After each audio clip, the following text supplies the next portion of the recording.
Alors, on va essayer de parler ce soir de la force des actions. Voilà, j'aimerais développer avec vous l'idée de la force des actions. Et on va commencer avec une bracha. Quand je parle de cette bracha, je pense toujours au Rav Yosef Chaim Sitruk, Zecher Tzadik Vegadosh Bracha. Le Rav Yosef Chaim Sitruk, bonsoir. Le Rav Yosef Chaim Sitruk, vous savez qu'il a été sauvé à plusieurs reprises, mais la fois qu'on connaît le plus, c'est quand il a eu cet AVC et qu'il y a eu une énorme campagne. Moi, c'était mon Rav, le Rav Yosef Chaim Sitruk, ça a été mon Rav et je l'ai suivi pendant de nombreuses années. Et pendant cette campagne de Refoua Shelema, on a dit en fait, il faut faire Asher Yatzar avec plus de Kavana.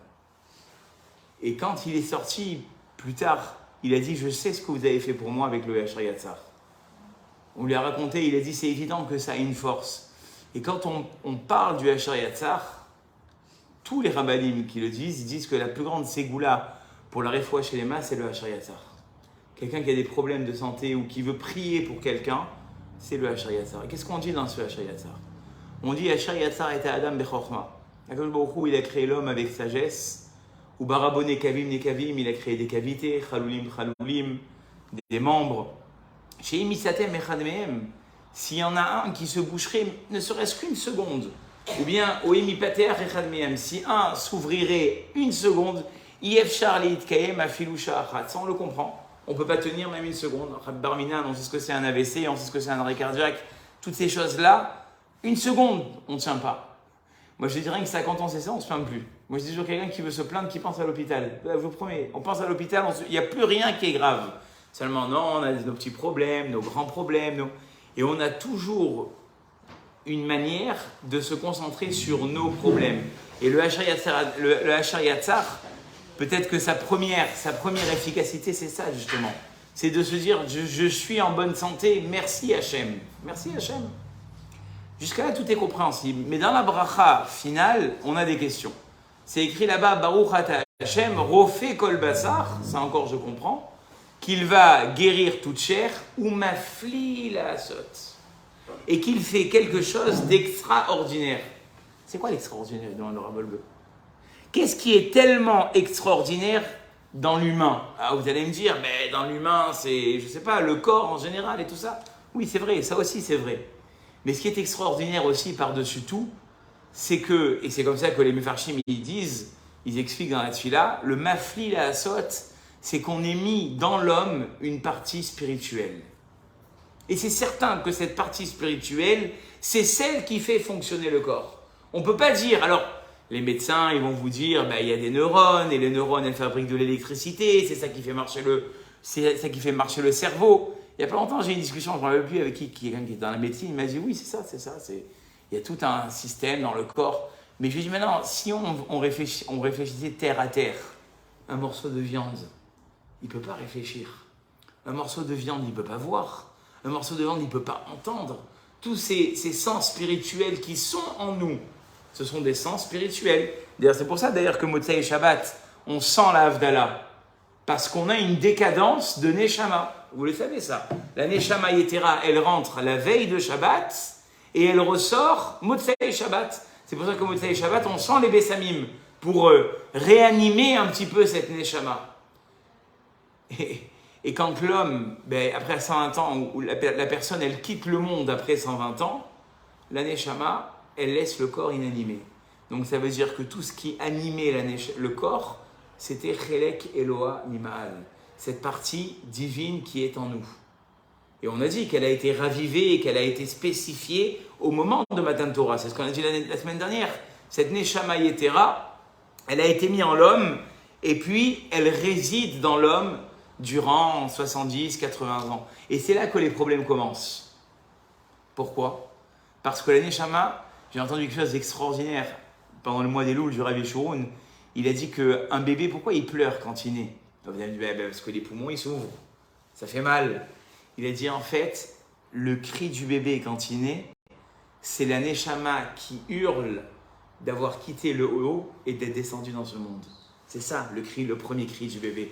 Alors c'est vrai que médicalement, c'est expliqué. Moi aussi, malheureusement, dans la période difficile que j'ai vécue, Les docteurs, ils m'ont dit, les visions que vous avez vues, ben, c'est prouvé médicalement. C'est vrai, c'est prouvé médicalement. Mais moi, ce que j'ai vu, je sais ce que j'ai vu. Je l'ai raconté à mes élèves d'ailleurs. Ça a beau être prouvé médicalement, mais ce que j'ai vu, moi, je sais que c'est pas du tout médical. Bon, je sais pas, je vais vous raconter ma vie maintenant et tout ça, d'un chiour et tout ça. Mais tout ça pour vous dire que, il y a dit Rabbi Shurun, c'est ça le cri du bébé. C'est la Neshama qui hurle. Hachem ne me fait pas descendre dans ce monde. Et on le verra. La seule Neshama qui ne s'est pas plainte d'être descendue, ou alors elle s'est peut-être plainte, mais elle n'a jamais voulu ressortir, c'est laquelle? Celle de Moshe Rabbeinu. Moi, quand j'avais lu ce passage, vous le lirez, qu'on puisse arriver à cet endroit-là, j'ai pleuré. Mais c'est la première fois que je pleure en lisant un Ravolbeu. On voit la Neshama qui rentre en discussion avec Akadosh Baruch Hu, celle de Moshe Rabbeinu. Et elle dit, je t'en supplie, je n'ai jamais eu un aussi grand profit depuis que je suis dans le corps de Moshe. Mais ça, c'était Moshe Rabbeinu. Mais la Neshama en général, elle a du mal à résider en la personne. Et ça va où? Ça va jusqu'à où? Ça va jusqu'au fait que on dit que quelqu'un qui est religieux, alors il lit des Tehillim, il fait une afrashatrala, il fait au moins une fila par jour, il fait des mitzvot, donc la Neshama, elle s'élève. Elle a sa vitalité. Et les gens qui ne sont pas religieux, elle fait quoi la Neshama? C'est ce qu'ils disent les Mefarshim. Les Mefarshim, ils disent, elle va aller se nourrir là où il y a du spirituel. Ben, cette personne, elle ne fait rien de spirituel. Si elle va aller à un concert, qu'est-ce qui profite dans un concert? C'est un profit spirituel. Même si c'est un profit pas cachère, mais c'est un profit spirituel. Elle va lire un joli livre de Marc Lévy, tiens, parce qu'il est juif. Marc Lévy, ben, elle va être contente. Qu'est-ce qui profite dans ce livre de Marc Lévy? C'est Neshama. Mais, comme je dis toujours à mes élèves, c'est comme quelqu'un qui a soif. Est-ce qu'il peut boire tous les jours du coca au frais? Oui, il peut boire du coca. Et puis un jour, son cardio, il dit, monsieur, vos artères, elles crient à la souffrance. Elles sont toutes bouchées. Donc il a bu, ce monsieur. Il s'est désaltéré, mais il n'a pas bu ce qu'il fallait. La Neshama, c'est la même chose. La Neshama, elle ne peut profiter que de ce qui est spirituel. Alors, où on lui donne à manger, où elle va aller chercher ce qu'elle peut, d'accord? Mais elle a du mal. Et c'est pour ça qu'on remercie Hachem tous les matins. Parce qu'en fait, tous les soirs, qu'est-ce qu'elle fait la Neshama? Dès qu'on rentre dans le sommeil profond, bonsoir, dès qu'on rentre dans le sommeil profond, la Neshama, elle quitte le corps. On le dit ça d'ailleurs. C'est pour ça qu'on fait Netiat Yadayim le matin. Vous le savez ça. Pourquoi on fait Netiat Yadayim le matin dès qu'on se lève? Hein? Il y a deux explications. Marloquette entre le Rosh et le Rashba dans les poskim. Pourquoi on fait Netiat Yadayim? Il y en a qui disent que la Netiat Yadayim du matin, elle n'est là que parce que dans la nuit, ben, on ne fait pas attention où est-ce que nos mains se baladent. Mais il y en a qui disent pas du tout. En fait, on a extrait quelque chose et on l'a récupéré. Sauf votre respect, quand on se coupe les ongles, on fait Netiat Yadayim. Quand on va faire ses besoins, on fait Netiat Yadayim. Donc à chaque fois qu'il y a quelque chose qui sort de l'homme, on fait Netiat Yadayim. Le Rashba ou le Rosh, je ne me rappelle plus, il dit que c'est ça la Netiat Yadayim du matin. Ma Neshama, elle est sortie de moi et elle est revenue. J'ai fait sortir quelque chose de mon corps. Et donc elle monte en haut. Dieu lui dit, qu'est-ce que ça fait? Oh, j'ai joué au poker, j'ai regardé, je ne sais pas moi, des émissions sympas sur YouTube. Oui, mais qu'est-ce que tu as fait de Toraïque? Je ne sais pas, moi j'ai fait ce qu'on m'a demandé de faire. Bon, allez, vas-y, redescends. C'est ça le Modéani du matin. Modéani lefanecha melecha bekeyam shechezarta binishmati. Que tu m'as rendu, Maneshama, qu'est-ce qu'on dit après? C'est pas moi qui invente ça, c'est dans la tefila, c'est écrit. Bechemla Rabba. Pourquoi on parle d'une tellement grande bonté? Parce que le soir, on fait le compte. Le soir, on fait le compte. Et Ramir Sebag, il disait toujours, ce compte, on peut nous le refaire à chaque instant. Et c'est là où on dit que le Haïnara, il existe. Je ne vais pas trop dérouter, mais je vais juste vous dire que on dit des fois, quelqu'un dit, oh là là, la belle montre, la belle montre. Il disait Ramir Sebag, en haut, on fait un bedjin et on regarde. Combien il y a de zéchouyot, combien il y a de mérites et combien il n'y a pas de bons mérites. S'il y a plus de mérites que de avérotes, la montre, elle restera en bonne santé. Mais si en haut, on voit que la personne, elle n'est pas méritante, boum, il va se prendre un mur, paf, elle va éclater. C'est ça le Haïnara. Le Haïnara, ça n'existe pas. Mais il disait, le Rav, notre ami Yitzhak, il disait que des fois, trop se montrer, c'est attirer sur nous-mêmes le Haïnara. C'est quoi le Haïnara? C'est quelqu'un qui te regarde et qui dit, oh purée, mais c'est toi qui as cherché. Tu t'es trop montré.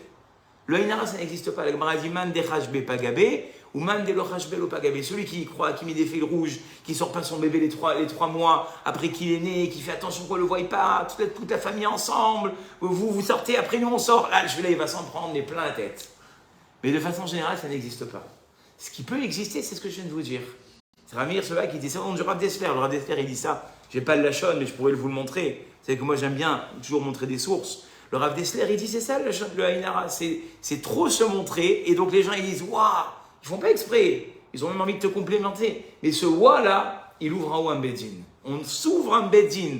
D'accord? Donc le même beddin, je reviens à mon sujet, c'est le mafli la asot qu'on dit on a parlé du hachariyatzar qu'on fait à chaque fois le matin dans les brachot, à chaque fois qu'on va aux toilettes. C'est quoi le mafli la asot? Qu'est-ce qui est exceptionnel?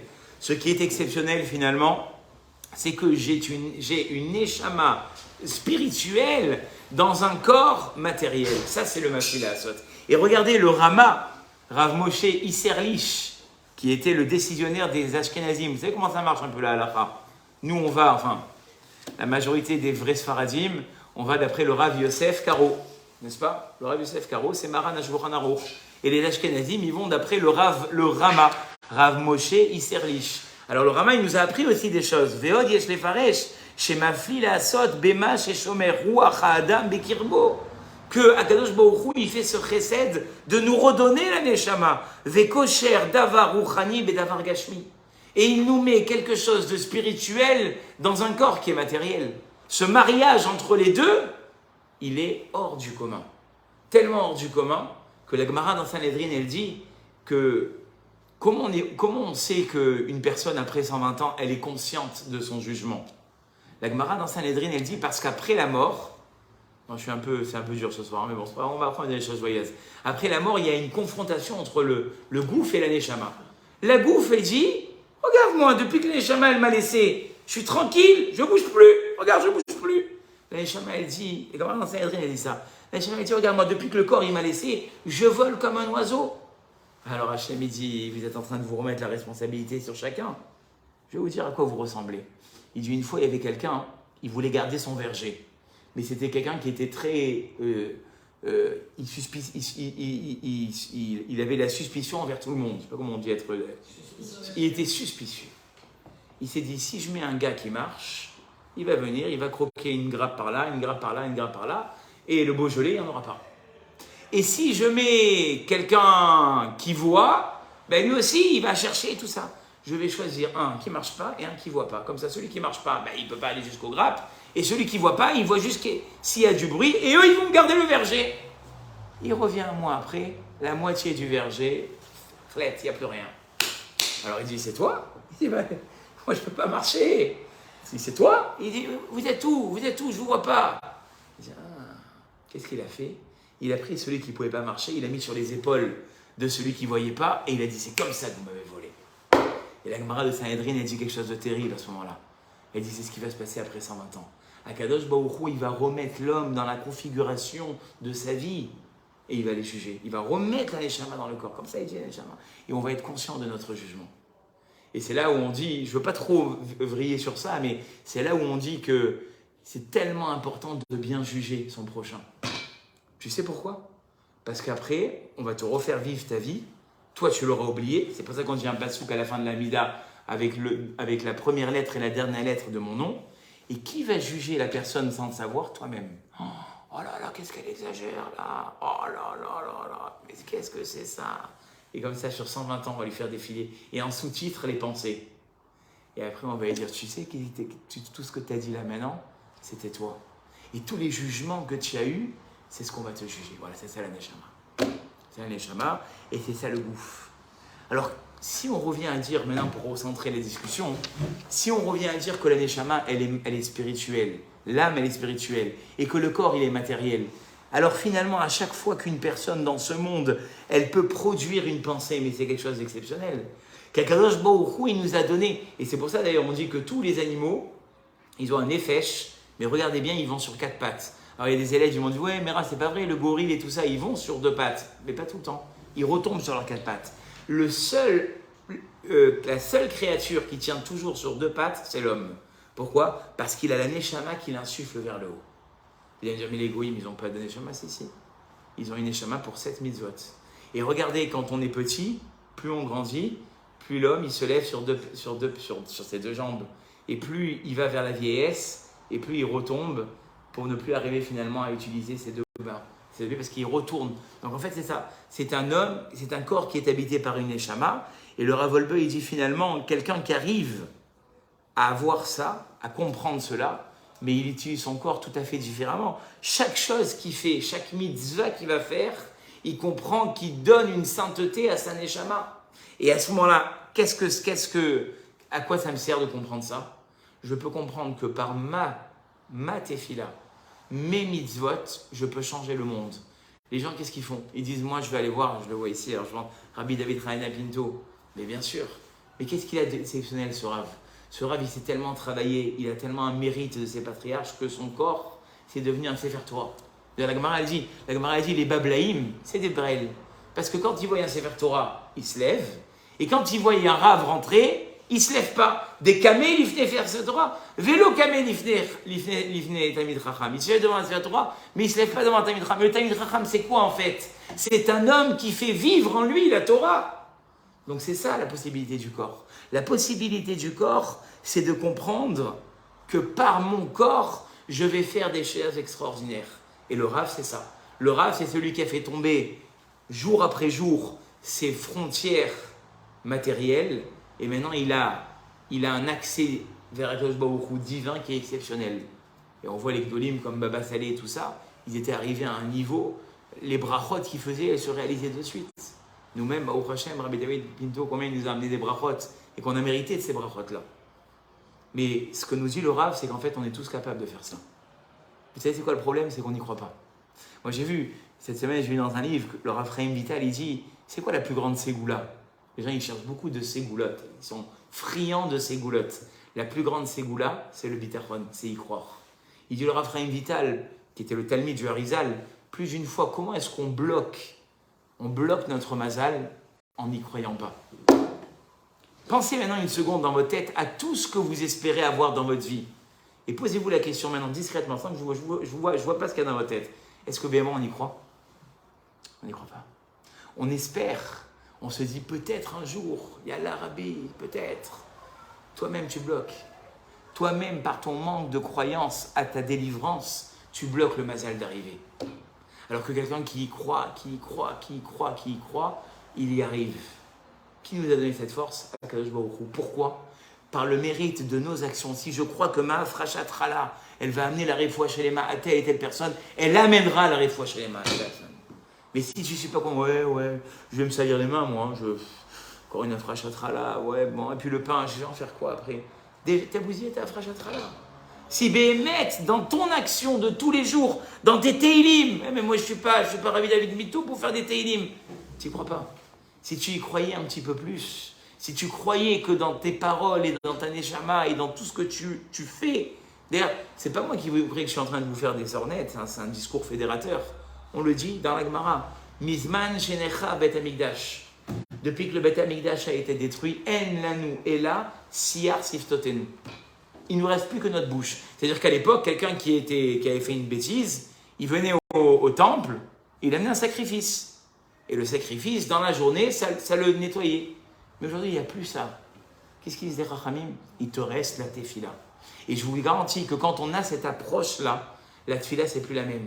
Si je sais que quand je fais ma tefila, j'approche un korban, mais ma tefila, elle est complètement différente. Parce que si je crois que c'est simplement annonner un même texte jour après jour, honnêtement, entre nous, c'est barbant. Franchement, c'est barbant. Non, chaque jour, je vais me donner la possibilité par ma tefila d'approcher un nouveau korban. C'est pas moi qui le dis, c'est la Gemara. Mizman, vous pourrez feuilleter si vous voulez. Mizman shenecha bet Hamikdash en lanu ela siar siftotenu. Mais ça ne s'arrête pas là. D'ailleurs, je voulais savoir s'il y avait un Bereshit ici. C'est faire Bereshit, voilà, c'est faire Bereshit. Dans Bereshit, au moment où Akadosh Baruch Hu a créé le monde, c'est écrit qu'il avait créé la végétation, voilà, mais la végétation n'était pas sortie. C'est très bizarre. Est-ce que je vais vous le retrouver? Est-ce que je vais vous le retrouver rapidement? Voilà. Vechol siach hasadeh, et toute la végétation, nous dit le verset, terem yebaretz, elle n'était pas dans la terre. Vechol esev hasadeh terem yitzmach, et aucune végétation n'avait poussé. Ki lo imtir Hashem Elokim à la Haaretz, ça je comprends, il n'y avait pas eu de pluie, donc ça c'est logique, il n'y a pas de pluie. Si quelqu'un qui a un tout petit peu la main verte, il sait que s'il n'arrose pas sa menthe pour le Havdalah, elle sortira jamais. Mais la fin du verset nous paraît plus interpellante. Ve Adam Aïn la avod et Adama. Et en plus, nous dit le verset, l'homme n'était pas là pour travailler la terre. Mais et alors Hachem, il peut faire tout sortir.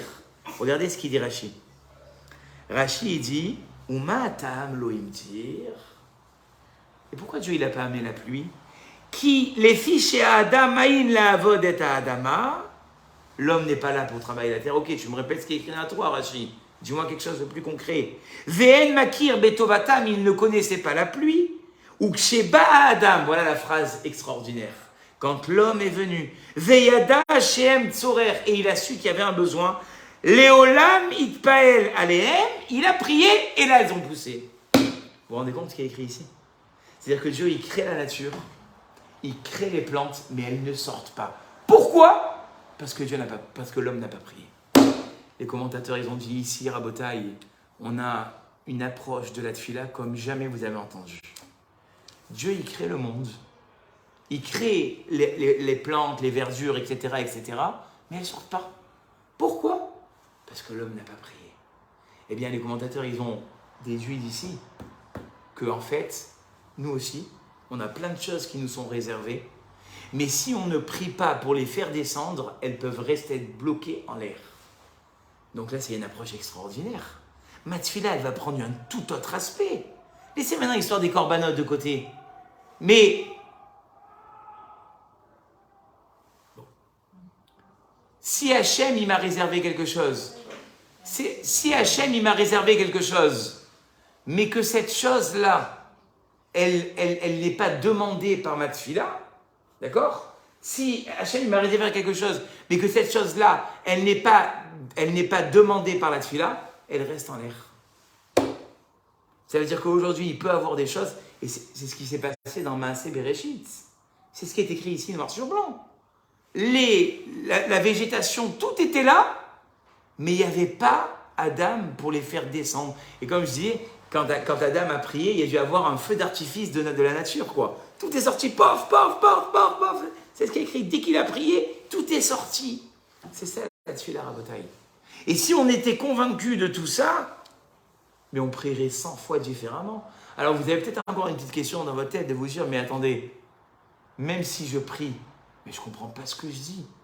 Peut-être que ce que nous disent ici les commentateurs, c'est quand j'ai compris ce que je dis. Mais peut-être que ma tfila, si je ne la comprends pas, il me faut encore 10 ans. Faux. Le Rav Pinkus, il dit quelque chose qui m'a toujours marqué à l'époque, et je vais vous le lire parce que je l'ai écrit ici. Zoï taoud gumura betfilot shelanu. On a une grave erreur dans notre prière. Gam kshenan nemarod besi akavana. Même si je ne mets pas la compréhension et la pensée qu'il faudrait que j'ai, Tmuna energeya atsuma mamash. Il y a une énergie qui se dégage.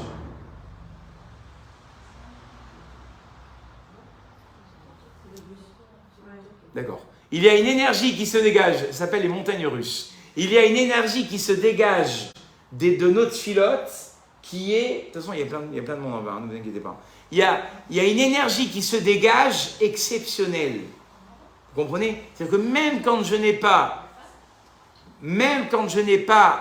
les bonnes compréhensions de la tfila, les Anshek Knesset Agdola, et ça s'est ramené à plusieurs endroits, les membres de la grande assemblée, quand ils ont fait leur tfilote, ils ont mis une force dedans, par la compilation des mots qu'ils ont faits, qui est exceptionnelle. C'est comme une fois quelqu'un il a dit, attendez Rav, moi ça m'embête un peu de radoter ce qui est écrit dans la prière. J'aimerais bien me compiler ma prière personnelle. Mais dis-moi, ma grand-mère, je la vois tous les jours devant la fenêtre, elle met sa serviette sur la tête, elle fait une petite formule, j'aimerais faire ça. Il dit, dis-moi, j'ai une autre question à te poser, il a dit le Rav à la personne. J'ai une question à te poser. L'autre fois, j'ai fait un email, Et le mail, il n'est jamais parti. Il dit, attendez, moi je vous ai posé une autre question, vous me posez une autre question. Il dit, oui, mais réponds-moi à cette question, je vais te répondre à l'autre après. Il dit, oui, montrez-moi le mail que vous avez envoyé. Il lui montre, il dit, ah, mais je sais, Rav, votre problème à vous, c'est qu'ici, il manque un point. Il dit, alors, le mail, il n'a qu'à partir, même sans le point. Il dit, non, Rav, si vous ne mettez pas le mail dans le point, le mail ne partira jamais. Ce n'est pas la bonne adresse. Il a dit, le Rav, c'est ça. Les Anshek Knesset Agdola, la grande assemblée, ils ont compilé la tfila avec certains mots qui sont tellement percutants, al-pi à Kabbalah, comme d'ailleurs, si vous, des fois vous feuilletez un livre, vous verrez dans le Patach Eliaou, Olam Hatsia, Olam Yetzira, des mondes et des mondes et des mondes. C'est un cours en soi. Expliquer comment est-ce qu'on construit les mondes par la tfila. Mais en fait, c'est percutant. Et c'est ça que dit ici le Rav Pinkus. Mamash Esh. La tfila qu'on fait, c'est vraiment du feu. Imken gam lelo kavana. C'est les paroles de Rav Pinkus. Hein. Même sans kavana, mais ave en petzatsa. Ça fait comme s'il y avait une bombe, comme si chaque matin, je faisais exploser une bombe, hein, sans jeu de mots, une bombe de bénédiction chez moi à la maison. C'est exceptionnel, ça. Et ça revient à dire ce qu'on a dit tout à l'heure. Qu'est-ce qui nous empêche aujourd'hui d'avoir cette pensée? C'est qu'on est trop matériel. On n'arrive pas à concevoir que dans mon matériel, dans ma vie matérielle de tous les jours, par les simples mots que je vais sortir, je vais créer quelque chose de spirituel qui est d'un autre monde. Sans même, j'ai envie de dire, c'est pas trop juste de dire ça, mais sans même faire d'effort. Après, évidemment qu'au fur et à mesure du temps, ma tfila, elle doit prendre une autre valeur, elle doit prendre une autre forme. Mais de base, les chachamim, voilà. Pourquoi j'ai voulu dire ça de cette manière? Parce que souvent les gens, ils sont un petit peu, comment dire ça, découragés ou un petit peu, ils se sentent pas au niveau en fait. Ils se disent, mais bon, je vais aller voir un Rav il va prier pour moi, mais le Rav il a fait le même travail que toi. Il est passé par la même évolution et petit à petit, en travaillant cette fille-là, il est arrivé. Mais toi, tu n'as pas besoin d'attendre ça. Rien que de prononcer la tfila comme les chachamim l'ont compilé, ça va déjà te donner une force là-dessus. Alors maintenant, le problème, c'est qu'il faut essayer de comprendre le mécanisme. Comment un acte qui paraît superficiel, comme ouvrir la bouche, pétrir une pâte, faire des mitzvot, comment cet acte qui est tellement matériel, il peut devenir spirituel? Comment ça marche? Alors le Sefer HaChinour, il s'est posé la même question au niveau du Korban Pessah. Vous savez que le premier sacrifice de Pessah, le Korban Pessah qu'ils ont fait, il a été dépendant de plusieurs mitzvot. Comme par exemple, il ne devait pas le manger seul. Il devait créer des groupes, ça s'appelle la Chaboura. Il devait créer un groupe. Après, il devait faire attention de ne pas casser aucun os à l'intérieur du Korban. Après, il devait faire attention qu'il soit grillé entièrement. Alors, là-bas, le Sefer HaChinour, il dit comment ces actions-là, elles ont pu changer et elles ont pu finalement délivrer le clan Israël, comme on va voir tout à l'heure.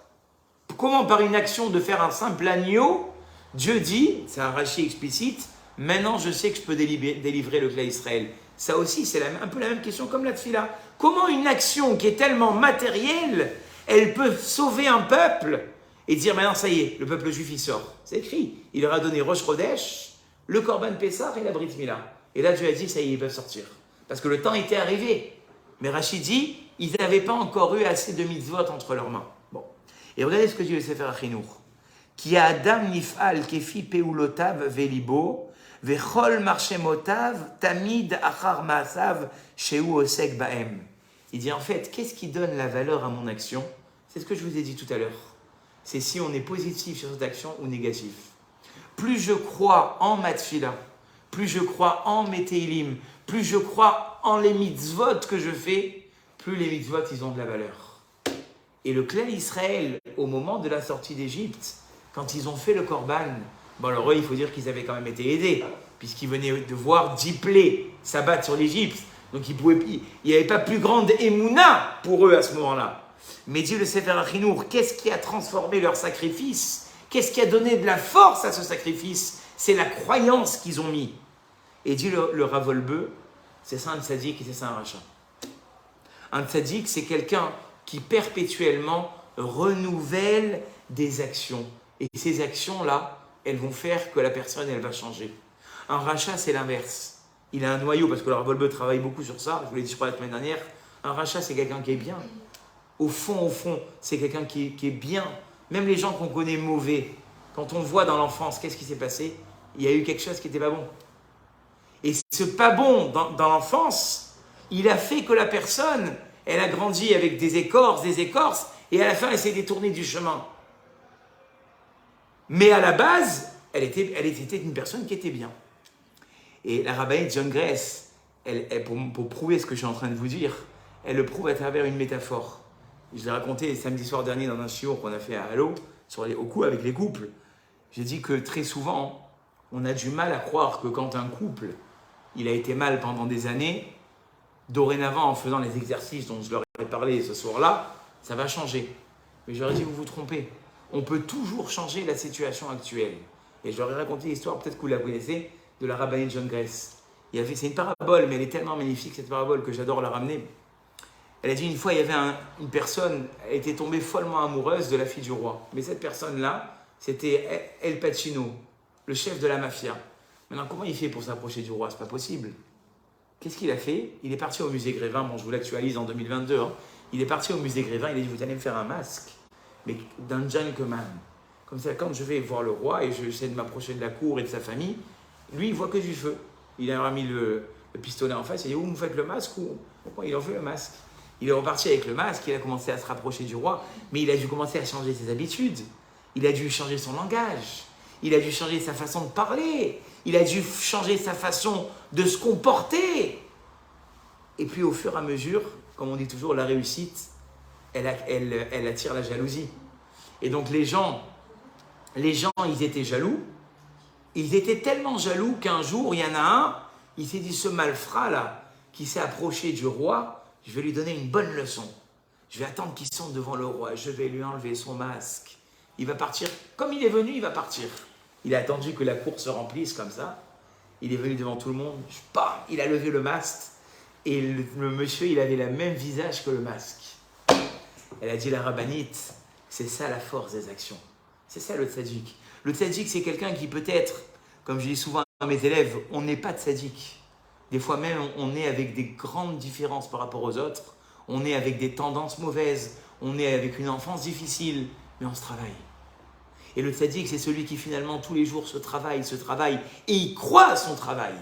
Il croit au changement. Parce qu'il y a des gens qui se travaillent, mais ils n'y croient pas. Mais ils sont toujours les mêmes. Pourtant, ils ont fait le même travail, mais il y en a un qui y croit. Et comme il croit à ce changement, il entraîne la machine. Et l'autre, et c'est ça qu'a dit le Sefer HaChinuch. Vechol marchemotav tamid achar ma'asav shehu osek ba'em. Les actions que tu fais, elles ont de la valeur quand tu y crois. Parce que souvent les gens ils me disent, monsieur le rabbin, j'ai beau faire ce que vous me dites, mais il n'y a rien qui change. Je lui dis, regarde rien que la tête que tu as quand tu me dis ça, tu vas comprendre pourquoi ça ne change pas. Si tu étais plus ambitieux, si tu étais plus, comme on a dit, dans le changement, alors forcément, tes actions, elles feraient que ton corps, c'est plus le corps spirituel que tu as connu. Et c'est ça, ma fille, la asot. C'est ça la chose extraordinaire. La chose extraordinaire, c'est que par ma tfila, par ma afrachatrala, par mes teilim, je vais amener de la réussite à mes enfants, à moi-même, et je vais peut-être même changer mon shalom baïd, je vais peut-être même changer des enfants que je n'arrivais pas à faire changer par mes actions, par ma positivité, je vais, kamaïm la maïm, d'accord, ken leve adam la adam, la positivité que tu peux amener dans ta famille, tu vas la retransmettre sur tes enfants. Si tu es positif avec tes enfants, ils seront positifs. Si tu leur renvoies une image négative, même tu leur dis rien, mais la journée en train de râler, ils se disent, ouais, mais mes parents, ils n'ont pas d'estime pour moi, donc moi, j'ai pas envie. Donc c'est ça. Et là, peut-être, on peut commencer à comprendre aussi ce qu'a dit le Messiah Técharim. Le Messiah Técharim, j'adore cette phrase, je l'ai souvent répétée aussi, qui dit que Atnoa chitzonit meoreret et apnimit.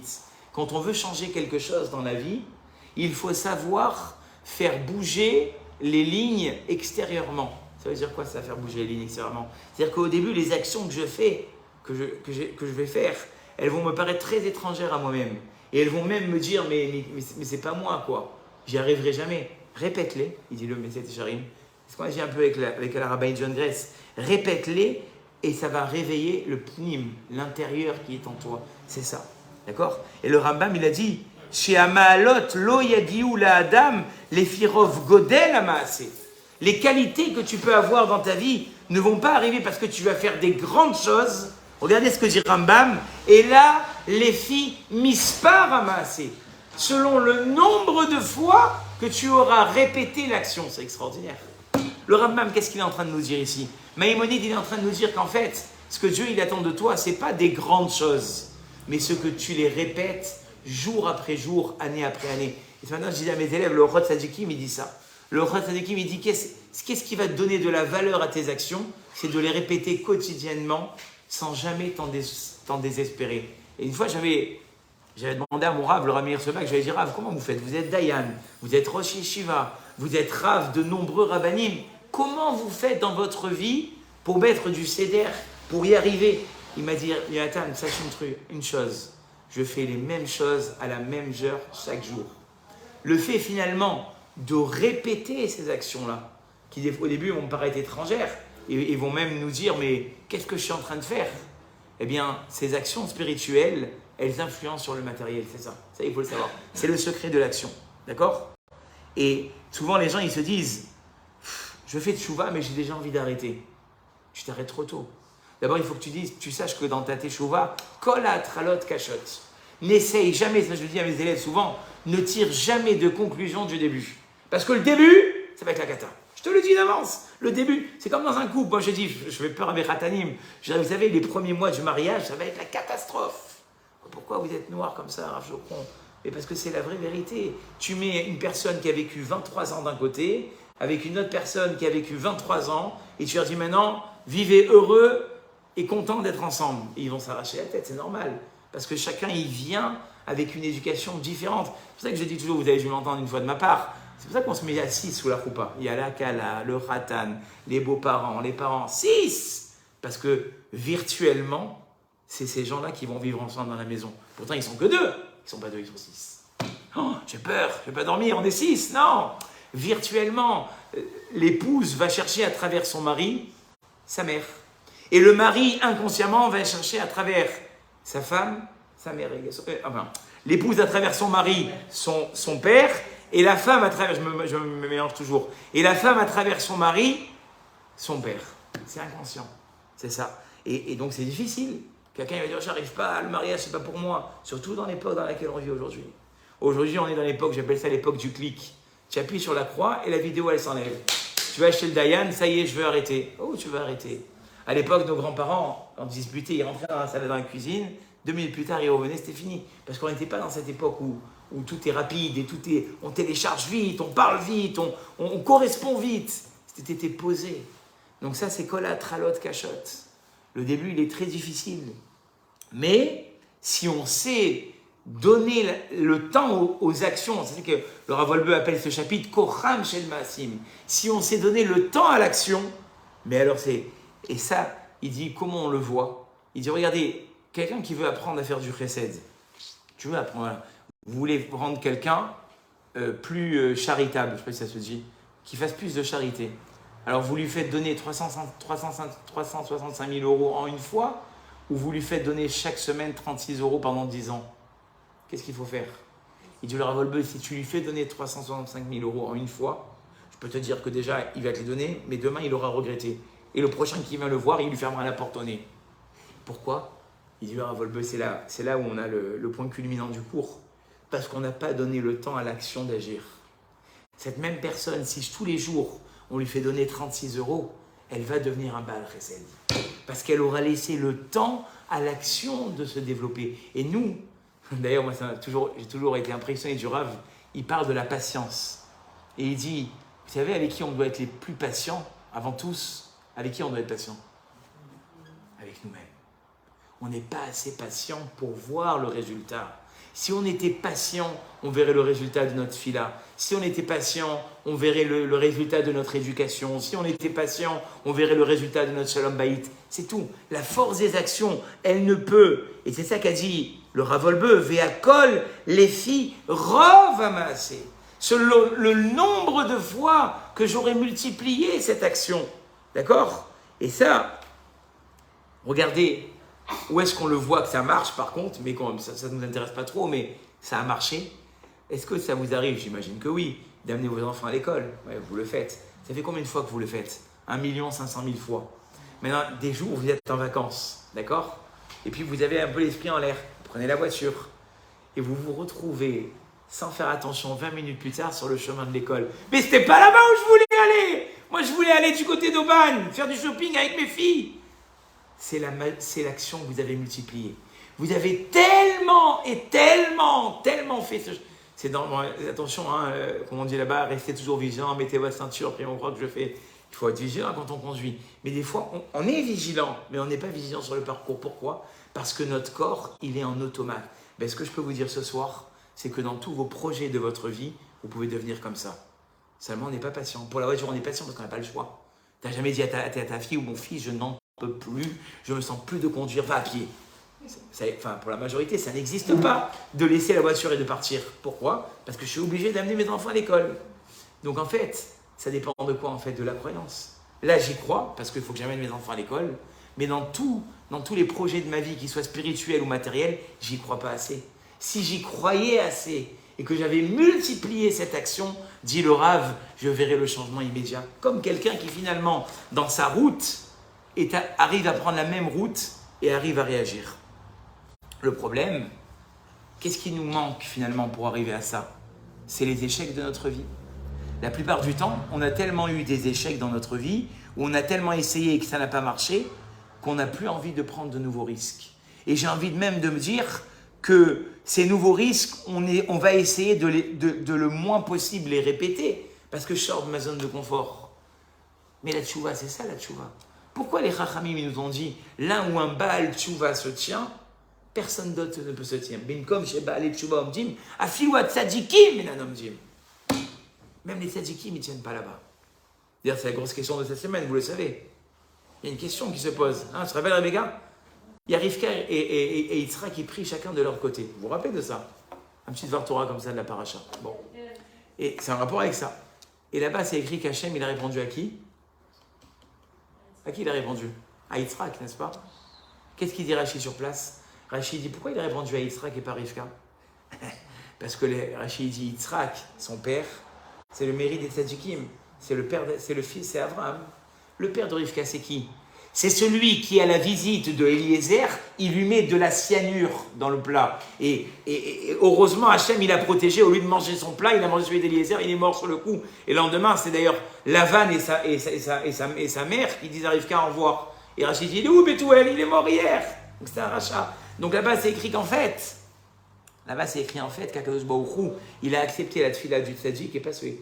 Alors, et pourquoi? Parce que ça vaut mieux une tfila d'un tzaddik, plus que la tfila d'une tzaddiket batracha. Vous acceptez ça, vous? Moi, je ne suis pas du tout d'accord. Et ce qui m'a rassuré, c'est que Rav Einstein aussi, il n'est pas du tout d'accord. Il dit, mais je ne comprends pas. Celui qui a vécu dans une maison, mais terrible, où il n'y avait rien, il n'y avait pas de Torah, et qui devient tzaddik, il devrait être censé avoir beaucoup plus de mérite que celui qui a baigné là-dedans à l'intérieur. Mais c'est ce qu'il disait Mefarshim. Le Rav Einstein dit, c'est exactement l'inverse. Celui qui est rachat, c'est vrai qu'il a fait un chemin énorme pour faire un peu ce qu'on a dit ce soir, changer ses habitudes. Mais une fois qu'il est en haut, tous les jours, il est content de ne plus être comme sa famille. Donc c'est que du bonheur. Et il dit, mais à l'inverse, celui qui est tzaddik, ben tzaddik, depuis l'âge de 12 ans, il dit, dis-moi, tu es le fils du rabbin, toi? Chez vous, on peut faire ça, chez vous? Tu t'étudies pas aujourd'hui, tu n'es pas sorti? Il dit, le poids qu'il y a sur cette personne, elle est énorme. Eh bien, un Baal Tchouva, c'est vrai qu'il a un travail à faire, mais qu'après, il n'a plus de poids. Mais revenons sur ce travail qu'il a à faire au début. Le travail du début, et c'est pour ça qu'on le met plus haut que le tzaddik, il est énorme. Il va devoir... C'est vrai que le tzaddik, il a le poids de ce que je viens de vous dire, mais au bout du compte, le travail de changer quelque chose, c'est énorme. La sortie de la zone de confort, elle est tellement mise en valeur de la part de Dieu que là où il va, personne ne peut le tenir. Donc en fait, et comment on arrive à changer? Parce que la personne, elle va répéter cette action, d'accord? Elle va répéter cette action, et le fait de la répéter, ça va changer en elle quelque chose. La Gemara dans Kiddushin, elle dit d'ailleurs qu'il y a une marloquette. Tout le monde ils étaient assis dans un Beth Midrash, il y avait Rabbi Tarfon avec les Zekenim, Et il leur a posé une question. Il a dit, Rabbi Tarfon, je vais vous poser une question. Qu'est-ce qui est mieux, la pratique ou la culture? Talmud ou bien Maasé? Alors Rabbi Tarfon, il a dit, ben évidemment, l'action. Et Rabbi Akiva, il a dit, non, pas du tout. C'est l'étude qui est essentielle. Alors ils ont discuté.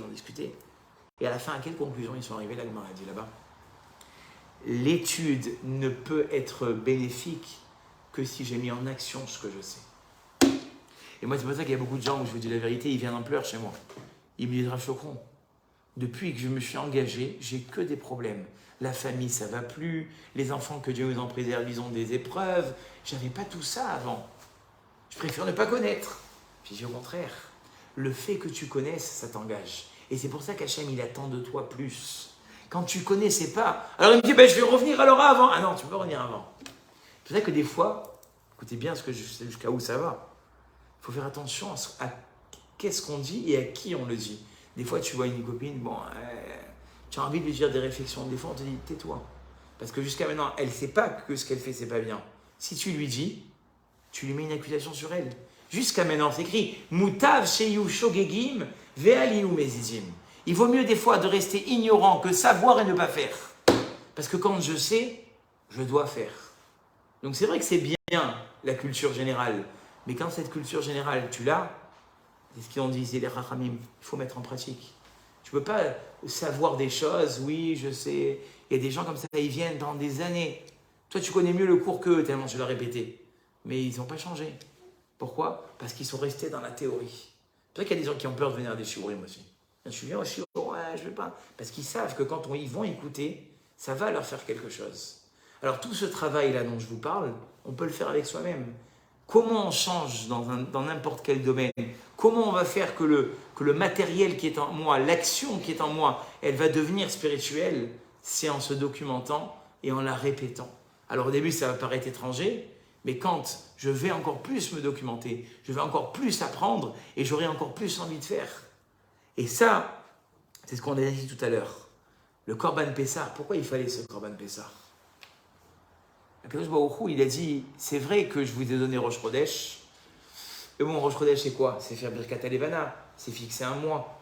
Ça implique la personne ou pas? Non. Alors, on l'a dit, ok Hachem, on n'est pas encore assez impliqué. Viens, on fait la Brit Mila. Je me dis, c'est pas suffisant. La Brit Mila, c'est un signe. Ve'al beritecha shechatam tabiv sarenu. C'est un signe dans la peau, mais c'est pas encore suffisant. Je veux une action de votre part. Et voilà pourquoi il fallait le Korban Pessah. Et le Maharal, il dit un truc exceptionnel. On dit à quelqu'un, tu es juif? Il dit, oui, je suis juif, mon père, ma grand-mère, toute la famille, on a fait. Tout ça, c'est des signes, dit le Maharal. La vraie identité juive, c'est quand je passe à l'action.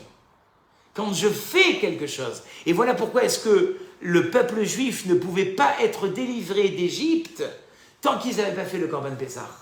Parce que le Rosh Chodesh, on sanctifie la lune, on dit que c'est Rosh Chodesh, on fait le Hallel, mais il n'y a pas un vrai engagement. La Brit Mila, c'est vrai, c'est dans le corps. Mais au bébé, tu es d'accord qu'on fait la Brit Mila? Et on ne lui demande pas ça, on lui fait la Brit Mila. Il est passif. Quand est-ce qu'ils sont devenus acteurs, le peuple d'Israël? Quand ils ont fait le Korban Pessah. Et il dit le Maharal, c'est ça. On peut être juif, on peut mettre la kippa, on peut se couvrir la tête, on peut vivre Betsniout, on peut mettre le talit et les tfilines, on peut faire beaucoup de choses, mais ne pas être juif. La vraie judaïcité, c'est quand je change dans mon fort intérieur. Quand ma yéhadout, quand mon judaïsme, il avance, là, je peux me revendiquer en tant que juif. Mais si je suis resté le même, alors c'est vrai, je fais un bon couscous, je fais une bonne dafina, mais j'ai pas l'identité juive, comme on a dit aujourd'hui, c'est l'action. C'est cette action qui va faire que je ne vais pas rester la même personne. C'est cette action qui va faire que ma neshama, elle va s'élever. Comme on a dit au début du cours, la neshama, elle est quelque part malheureuse. Elle est quelque part malheureuse de voir qu'elle a un corps qui finalement reste entre les deux et ne s'associe pas à ce qu'Akadosh Baruch Hu attend de lui. Et après 120 ans, c'est comme l'autre, il rêvait de monter dans un avion. Bon, il fait plein d'économies, je terminerai par cette anecdote. Il fait plein d'économies et puis il arrive à monter dans un avion. Et alors, qu'est-ce qu'il est serré dans l'avion? Il a le voyageur d'en face, il est pratiquement sur lui. Pas possible ça. 6 mois d'économie pour me retrouver dans une boîte de conserve. Et il voit à travers le rideau là-bas des gars. Ils sont sur des canapés comme ça, foie gras, champagne. Il se lève, il est comme un fou. Il dit, excusez-moi, je voulais vous demander, ce serait possible d'aller là-bas? Il dit, ben, je sais pas, montrez-moi votre billet, monsieur, peut-être que je ne vous ai pas mis au bon endroit. Il regarde le billet, low cost, de chez low cost, de chez low cost, après 50%. Il dit, monsieur, excusez-moi, votre place est ici. Il dit, monsieur, c'est quoi le problème? Vous n'avez pas payé assez, il lui dit. Il dit, attendez, ne bougez pas, j'ai encore un peu d'économie dans le sac, vous ne voulez pas me faire monter devant? Il dit, monsieur, ici, on profite de ce qu'on a payé en bas. Ici, c'est juste du profit. On ne peut plus passer dans une classe plus loin. C'est ça les Maasim.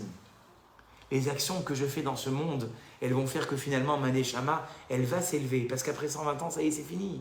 Le Ilou Neshama, l'évolution, le changement dans ma vie, c'est la force des actions que je répète jour après jour. Qu'on ait le mérite, Bezrat Hashem. Merci beaucoup de votre écoute en tout cas.